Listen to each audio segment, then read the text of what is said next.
Now, the safety of learners in many schools across Limpopo province continues to be at jeopardy as the Department of Education there grapples with the eradication of pit latrines. Over 500 schools in the province still use pit toilets 7 years after the tragic death of 4-year-old Michael Komape, who drowned in a pit toilet in Chibeng outside Polokwane. 5 more similar incidents have been reported in the last 5 years. But before we get to that package, let's take a look at this infographic and just to highlight some of these incidents of pit toilet in South Africa. Now, this is the Department of Basic Education's National Education Infrastructure Management System 2020 report, and it highlights that 3,164 schools still rely on pit toilets nationally. We have the Eastern Cape sitting at 1,243 cases, and we know that there was this diabolical incident of a school principal who coerced an 11-year-old learner to retrieve a cell phone in a pit toilet. That was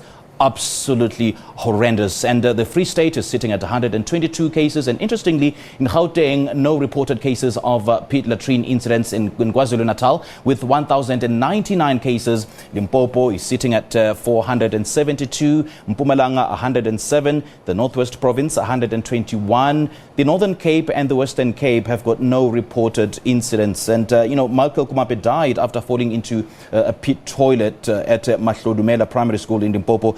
And even though his family was awarded the damages for the grief and emotional trauma as a result of that, but the reality still remains, and in the different rural schools here in South Africa, about the scourge of pit toilet. And we continue to put focus on this incident. Remember that in 2014, as I've mentioned, 5-year-old Komape fell into a pit toilet and he drowned at his primary school in Limpopo. And in 2018, 5-year-old Lumka Mketwa also fell into a pit latrine at a school in Bizana in the Eastern Cape.